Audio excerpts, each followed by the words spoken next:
Welcome to our first CEO talk in the Frankfurt office of Solactive. And I could not be more delighted to welcome an industry legend, a serial entrepreneur, one of the godfathers of the ETF business. I would really say globally, not only in Europe. Hector McNeil, the CEO and founder of HANetfs. Welcome here in Frankfurt. Thanks, Steffen. Pleasure to be here. Perfect.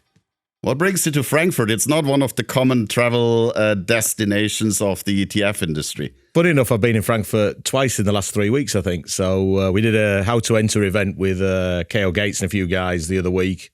And we were here yesterday for the Deutsche Börse's annual ETF conference, which is pretty good, actually. There's probably 400 or 500 people there.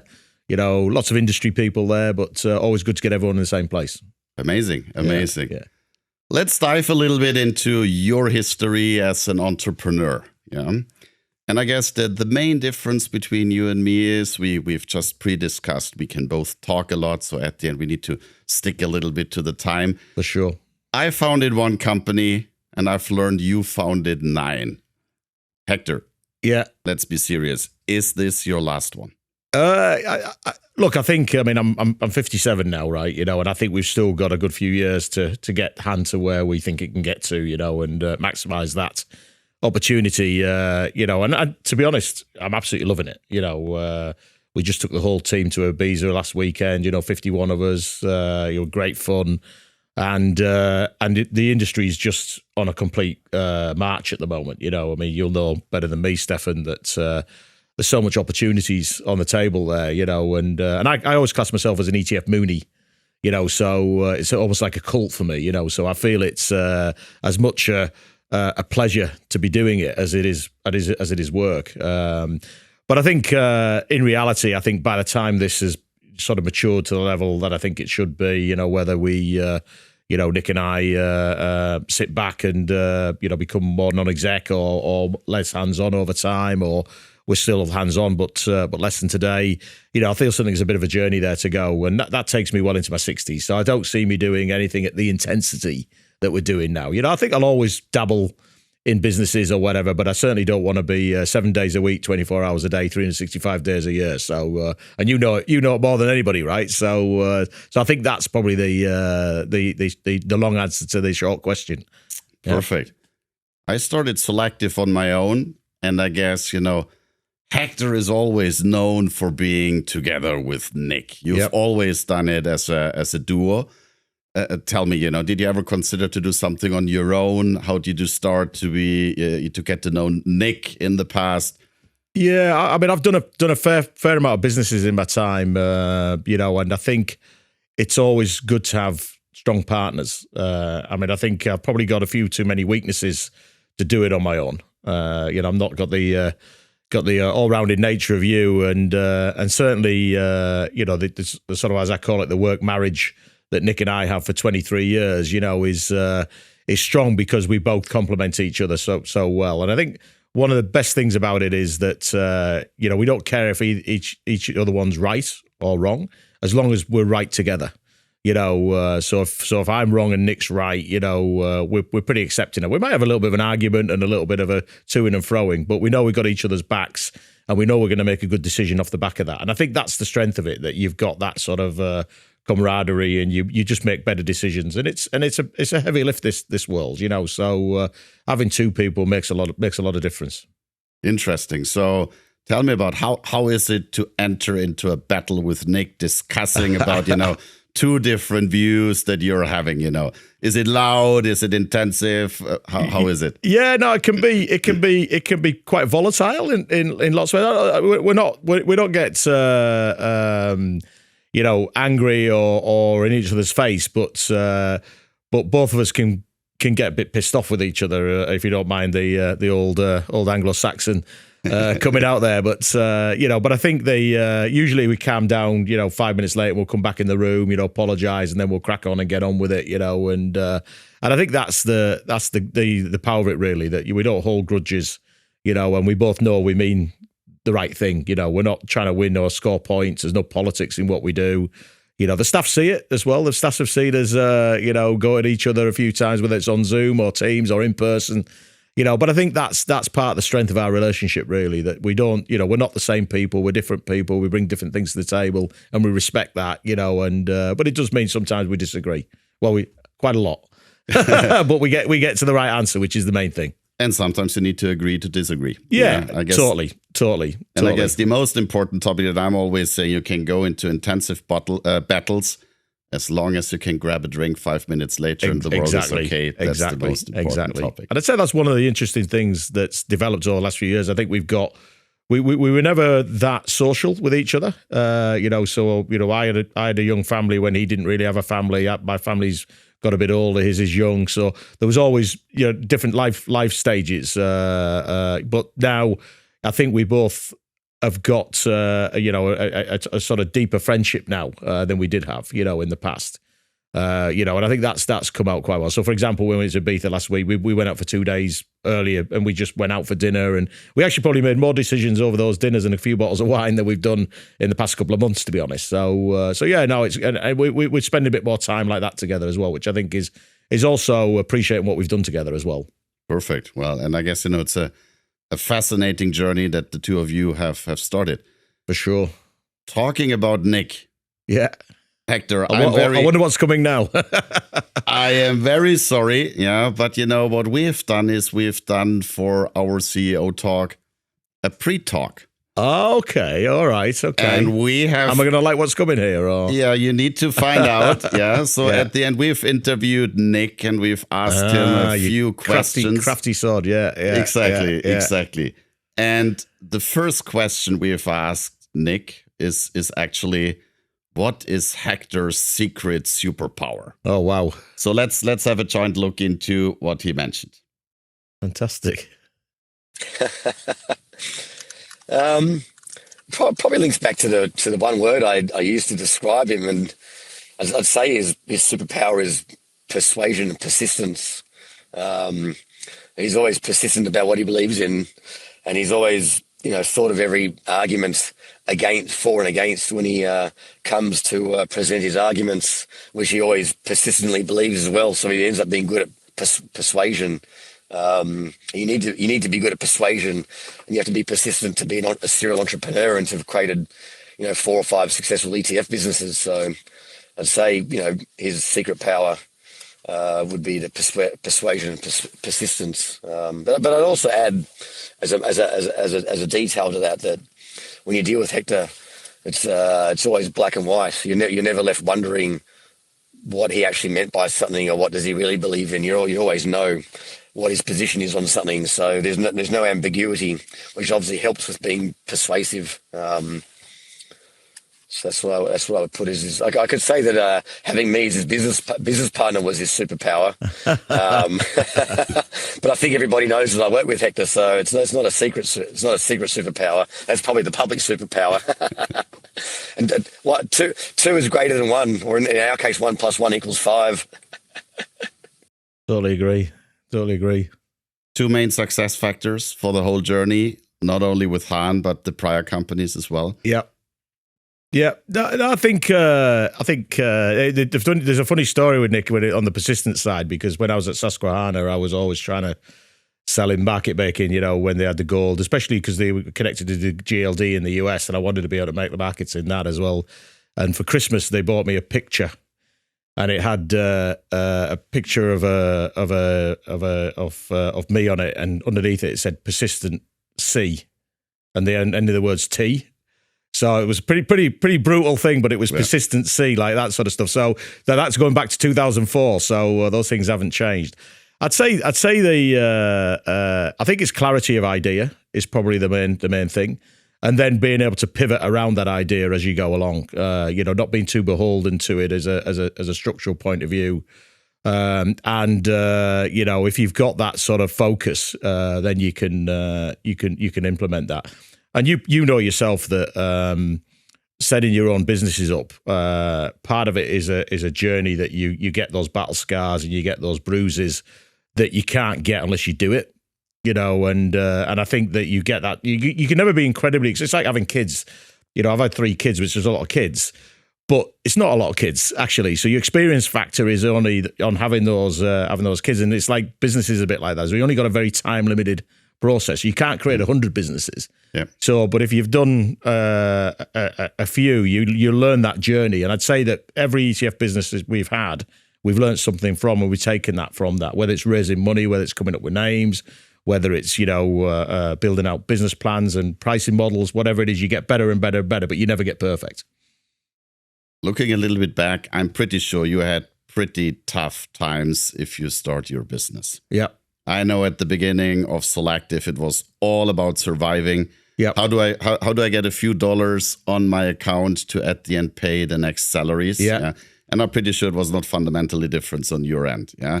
Yeah, for sure. Let's look a little bit. It's again persistence and persuasion. Yeah, the key factor. I think that's it. And I think, what's been nice about this journey is we've had 2 exits before this. So we always had savings and wealth to fall back on. But even in this journey, it's been hard. I mean, we had 2 years where Nick and I didn't pay each other anything, and we paid the staff, but we felt it wasn't, there wasn't the right thing to do was keep putting money in and us to take that out, through the other side without the business being in better shape. But luckily we were in a position to be able to do that. It wasn't ideal because when you tend to need money, from your savings, you're selling assets at the wrong time, right? But ultimately it's still a nice position to be, or a nicer position to be in on that basis. But again, you've got to believe in what you're doing. And I always say, even when you get it right with a business, it takes twice as long and costs twice as much as you think it's going to do. And that's when you've got it right, not when you've even got it wrong, right? So, and I think the stuff I'd say with Nick and I on our businesses, I don't think we've ever got it wrong in terms of the business model or what we're doing. But timing's really hard, right? Timing you can't control. And, I think in some ways with Han, for example, we were probably a couple of years earlier than, we thought the market was at. And now it's sort of speeding up now. So, and it's like everything, yourself, Steffen, you've got to have longevity in a business to get that business model and get that success that you're after. And I think the longer you're in position, the longer you've been around, the more likely that's going to happen, I think. That's it. That's for sure. And I'm always smiling about, if I'm looking into the first business plan I've written for Solactive. Yeah. It took a little bit longer. Yeah. It was a little bit more intensive than anticipated. And the reality is, and I'm sure it's the same for you, I love every second of it. 1,000%. And you've got that persistent factor with you as well, haven't you? I mean, as I said to you on the way in here, seeing you marching around in Miami or New York or whatever with your bag and, going 100 miles an hour, you've got that persistent trait as well, I think. Well, I guess it's part of relentless as well. Persistency and relentlessness, I think. Yeah. Well, I guess it's part of the DNA of a founder, of an entrepreneur. And and I guess what I always think is if you don't have that passion, if you don't have that self-confidence, that belief in you, you will never be able to succeed. Yeah, agreed. And at the end, we all need to be lucky at some point in time of the company history. But you can increase the likelihood of being lucky by working harder. So from that perspective, I guess these are a few learnings as well. Yeah, it's the only thing you can control. I always say that to the guys. You can only work hard and smart. Yeah. That's all you can do. And it's not enough to work hard. You've got to work hard and smart, and then if you get it right, your estimates or whatever, your crystal ball, then you're in it at the right time, right? And you got to wait for that to come. So. Did you ever doubt you'll make it? Yeah, I think there's, and that's where having a partner's great because, you're sharing that burden, and obviously that's where your wife and your family come in as well, right? Because ultimately you're in that position where you're having to share that with them as well, right? But having Nick around, and I'm sure I'm the same, when it does get a bit tough, we can have that sort of candid conversation and support each other through that scenario. So, especially when you've got kids and, broader things. I mean, I lost my dad last year, and my mum's getting old. Nick's mum's in the same boat. He lost his dad some time ago. When those things happen, it's important to have somebody around you that can support you through that times and maybe take a bit of slack off you and, do all those types of things. And I know you've got Timo and the broader team, and I'm sure you lean on those guys a fair bit. So, from that perspective, I think it's, it's massive to have that sort of support. Well, I'm always talking to Timo about, let's try to be both not negative at the same point in time. Yeah? So one needs to be positive. Balance each other off, yeah. And sometimes we've got meetings where I just say, hey, Timo, I'm currently in a negative mood. How about you? And if you're saying I'm in a negative mood as well, then we stop the meeting. There you go. And then we just delay it. Yeah. You mentioned the team. Yeah. And, starting a company, you've got a very small team. Growing a company, you've got a much bigger team, much more responsibility.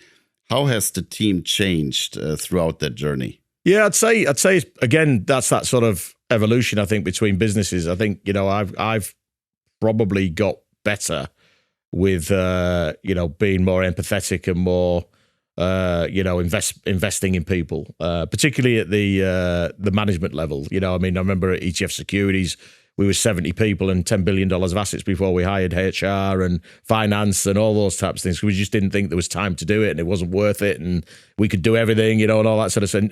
And Han, we've taken a very different approach. We've got a really strong executive team, put a lot of time into that. We're very focused on the business at all levels. I'd say we're very flat. I talk to the interns as much as I talk to anybody else in the business. Being over in Ibiza last weekend was great because you get time to spend with people that when people let their hair down that you don't get in the ordinary course of business. And I think that sort of really comes through in culture as well. People always ask, what's the culture of a firm? And I think it's always a hard question to answer. But I do think it's being collegiate, being, customer centric, all those types of things. And I've probably evolved with that, where I probably would have thought that's a bit of nonsense and would I really want to be into all that before. I see the need of that much more now from anything else. I'm going back to the Ibiza trip, but because it's pretty current, but that costs a lot of money, right? To take all those people. But actually the benefit of that and the feeling and the teamwork that came from that will be absolutely massive, So that sort of stuff I would have had a blind spot on 10 years ago, but I see a lot more value to it now. And there's no I in team, right, as they say. So it's definitely the case. So. Yeah. And, the generations are changing. Yeah. Talking a little bit about the younger generation, what is the number one advice that you would give, let's say, an intern or a junior that starts in your company? What is the number one career advice that you would give such a person? Well, it's interesting because there's different levels to that, I think. I think industry-wise, I think ETFs are where it's at. I just think from a financial service perspective, e-commerce perspective, social media perspective, whatever levels you want to look at that, whether it's technical, whether it's, marketing or sales, whatever, there's massive opportunities in that. So I don't think you can look further than that as an industry. As I said, I'm an ETF Mooney, so I'm a big believer in it. And then I just think just be really open to learning. There's no doubt the way the world's changing, that those guys, the job opportunities in 10 years' time, we don't even know what half of them are going to be, right? So you got to be flexible on that. And then just have that mantra, work smart and hard, and keep learning. And I think that's and I think if anybody says that when you're 20, you know what you're going to be doing and you know what world's going to look like in 30 years, it's BS, right? So, you got to be flexible and, and take those opportunities. And as you said before, timing wise and look, you've got to be there to get that, but it will happen and it will give you opportunities. Don't be afraid of them. Absolutely.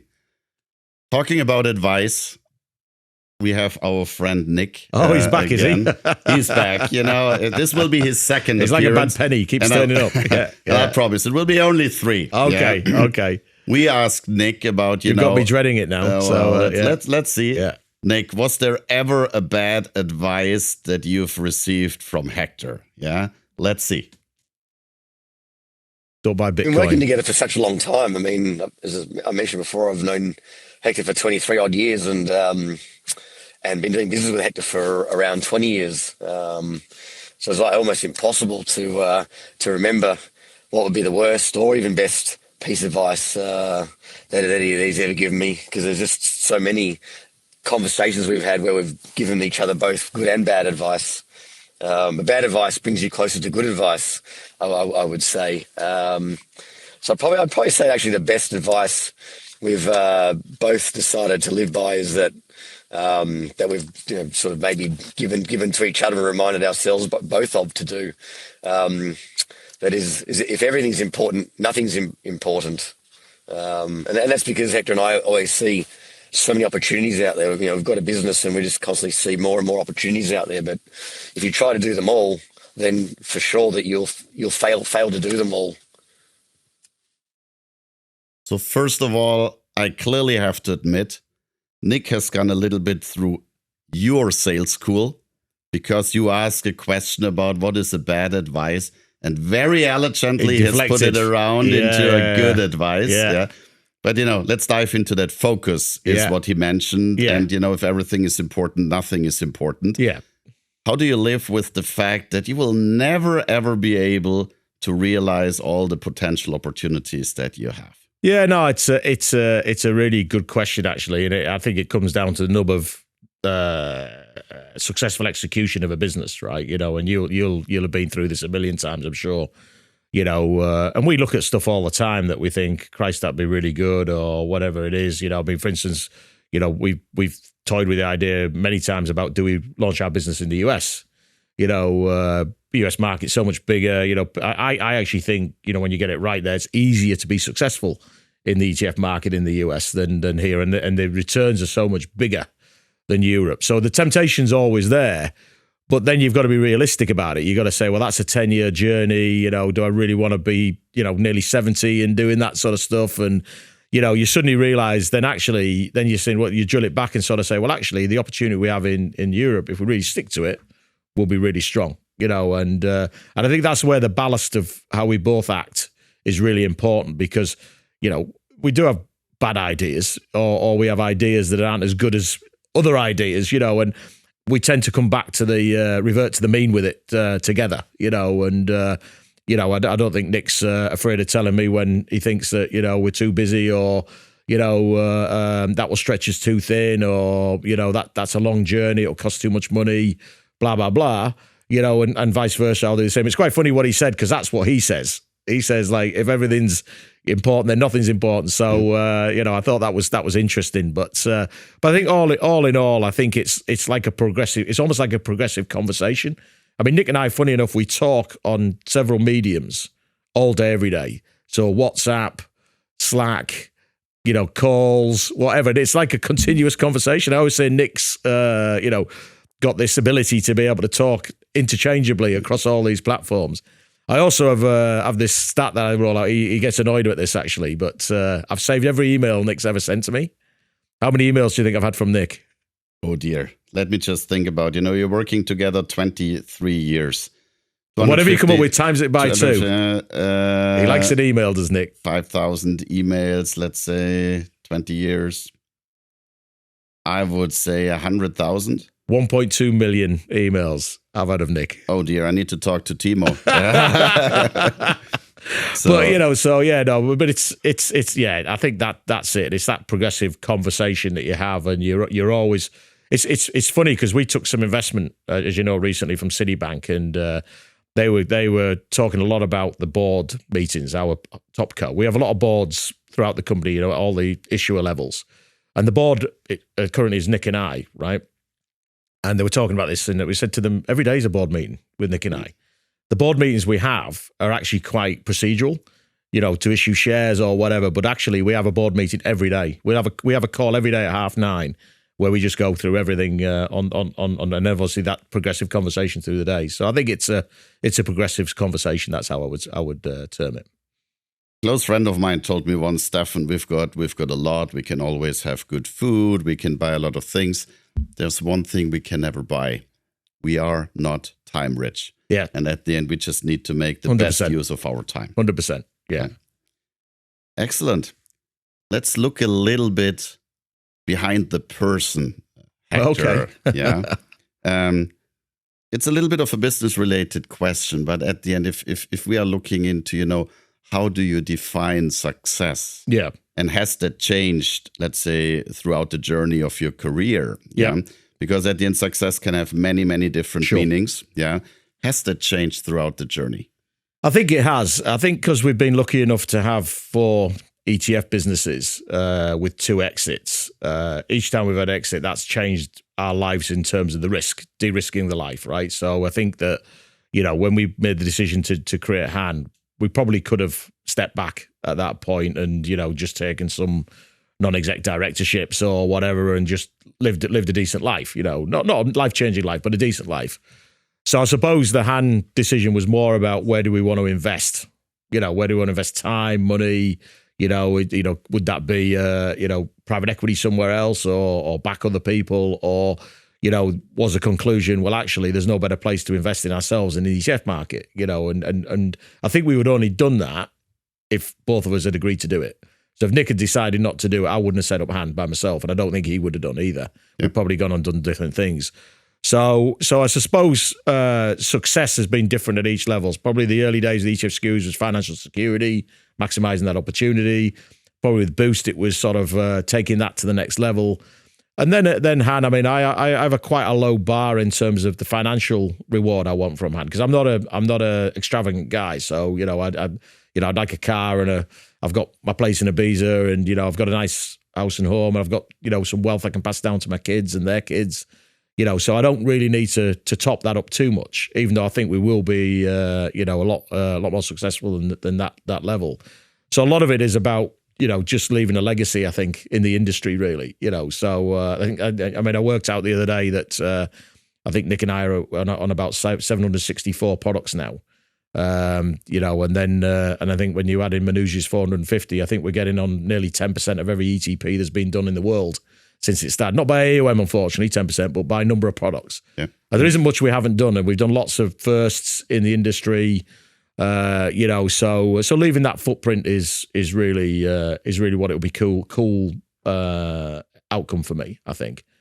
So that would be success, and also leaving. I always say, seeing my business is like Wisdom Tree Europe now, and what's left of ETF Securities and Exchange Data International, which we talked about before. I always see them a bit like walking past the house you once owned and looking at the garden and thinking, oh, that was my garden. Yeah. You know what I mean? You've still got that sort of pride in it, so there's a bit of that as well. There's a bit of that as well. And you've got the same footprint as that Steffen. You must be thinking very much the same, that, you want to maximize the opportunity, but also, you want to be seen as a contributor to, what is a fantastic industry.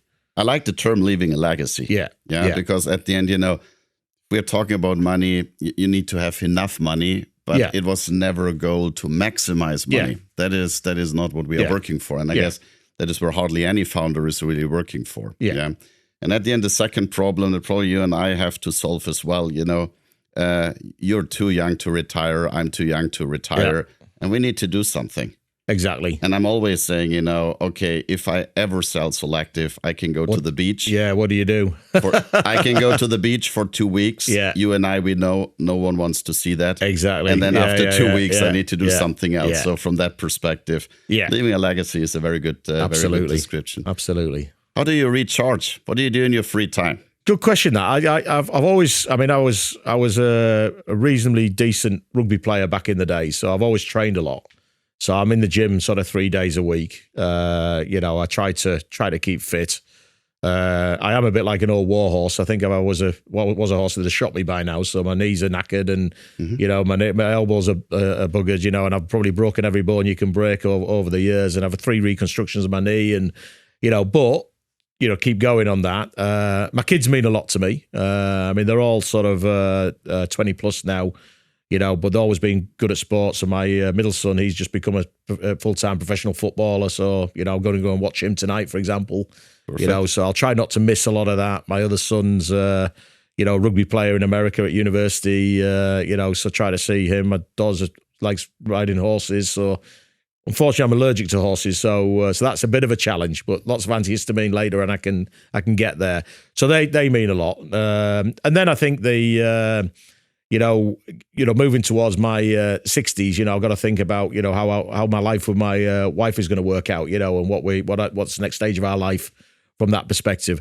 And then, as I said, a big rugby fan. So this weekend, I'm going to watch England, Australia in Wembley. Next week I'm going up to Everton to watch them play again. There's a 3-test series. So, and I used to own a rugby club up until 4 years ago. And I think over time, I'd like to go back into that. I'd probably like to resurrect that dream, and I think I would have more time and more money, and know more about how to make that a success as well. So and that's always been a big community focus for me as well. So we've done sort of junior rugby all the way up to the professional rugby at the top. So that would be a big focus for me as well.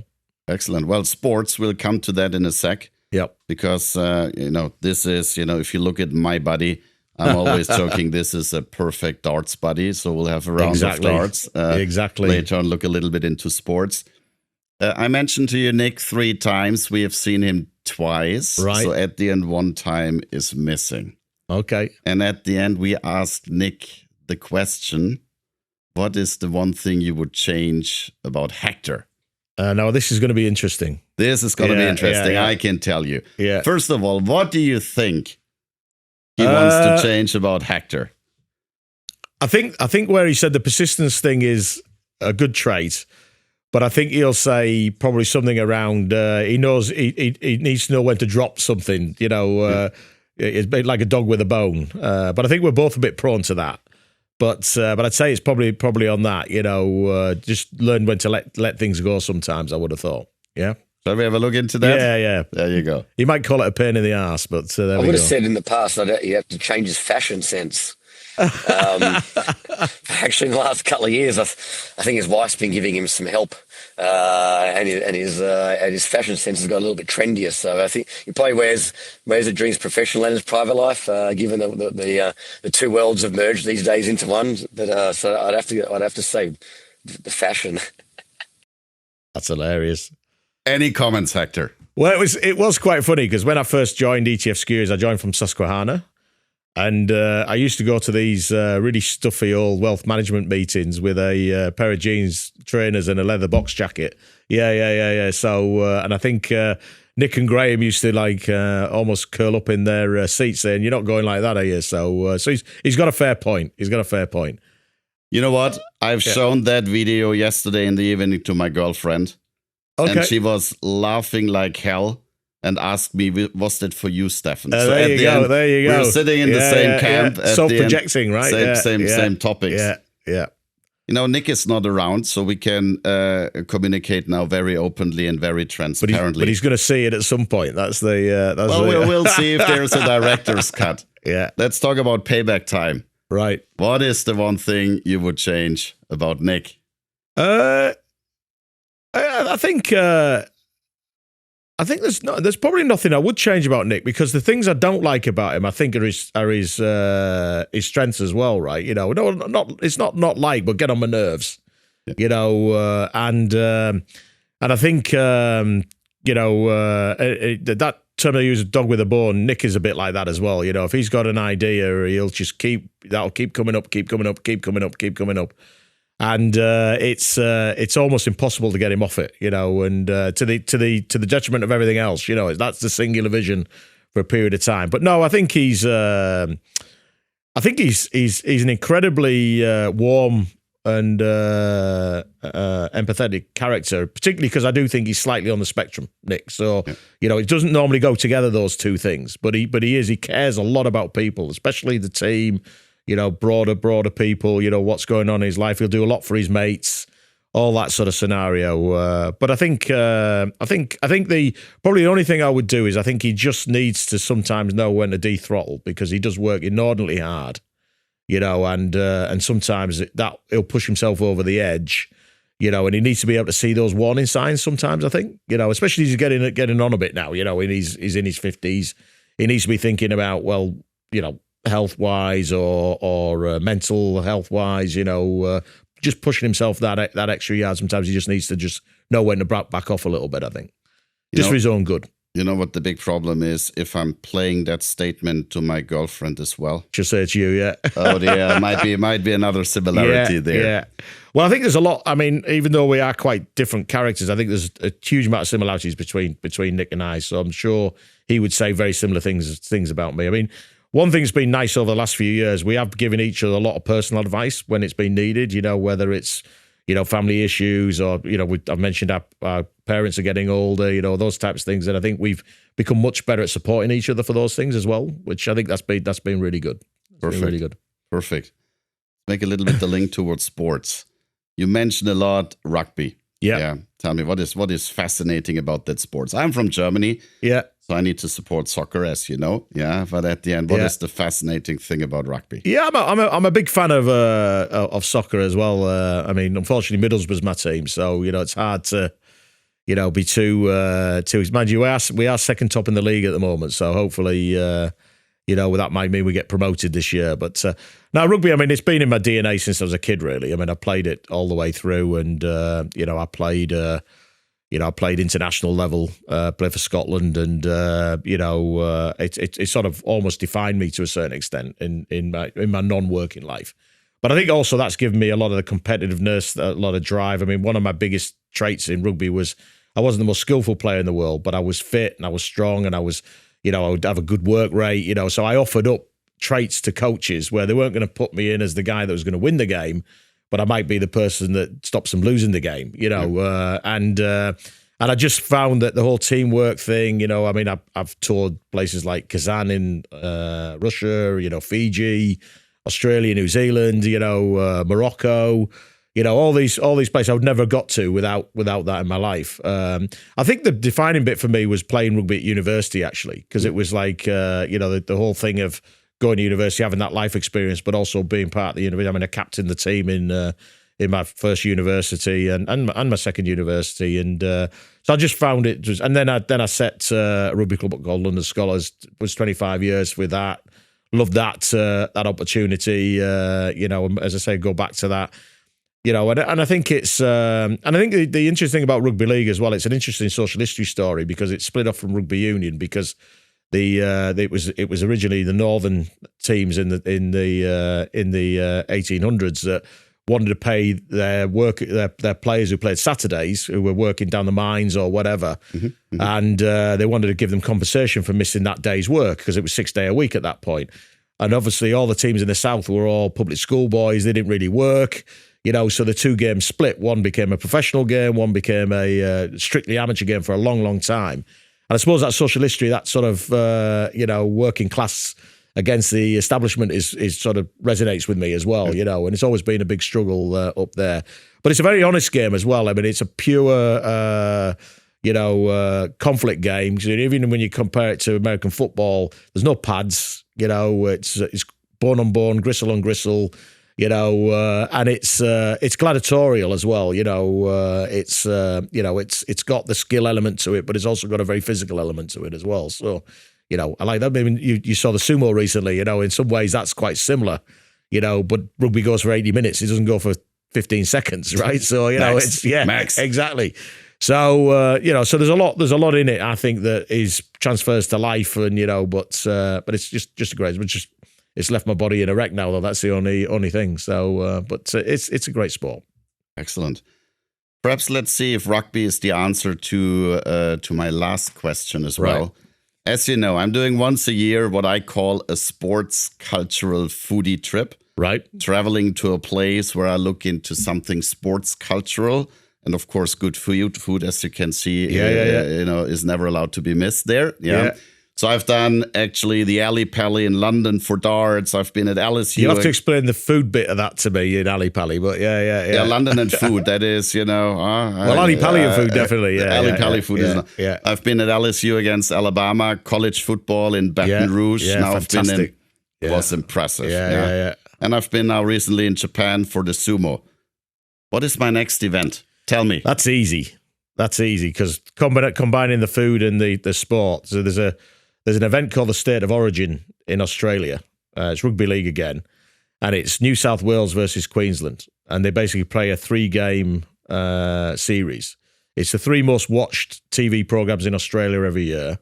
It's 80,000-90,000 people crowds, and they're almost neck and neck after 25 years. The two teams, even though it's a 2-horse race, and it's usually that Queensland are the underdogs. New South Wales is the favourites, but some reason Queensland always turn up, so they always keep in it. But every year that's the battle, and obviously the main places they hold this is Brisbane, Sydney, and Melbourne, and I think food in those places are fantastic as well, right? So especially seafood or whatever. So you can't lose Steffen with that, and I think you'll love the gladiator. And what's really great about it is those rep teams.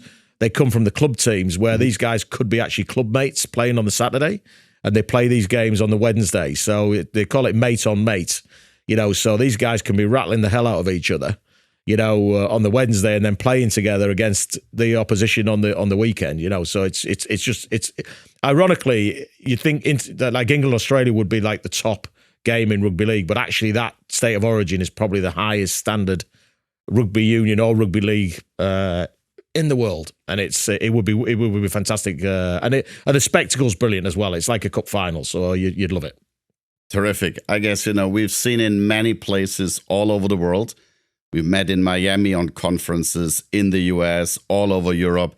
So let's see if that is one of the adventures we'll jointly do at some point in time. I'd love seeing to. each other in Australia.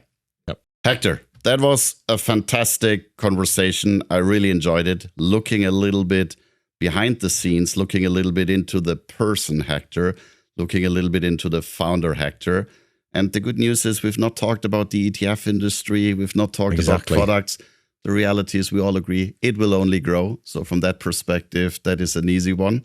Now we are up to the Solactive Sports Challenge. So as you know, we are sponsoring for many years now a German professional dart player. We had fantastic client events playing darts here in Frankfurt. The rules very easy. 9 darts, we count the score, and there will be a leaderboard at the end that we can jointly follow how that is growing. The good news is, I'll promise to you, after the first round, you will be leading the board because you're the first one. Thanks a lot for being our guest in our first show. Thanks a lot to everyone for listening, and we are looking forward to additional conversations in the future. Do we practice starts, or do you want to start right away? No, we'll just go straight in. We'll just go straight in. There we go. 2, 16. No score. Oh, man, come on. That's no good, is it? 18. 18. I didn't spend enough time in the pub. 9. 9. 7. 36, 43 in total. Yeah, well. Last round. Yeah. All right, come on. Let's see what we can do.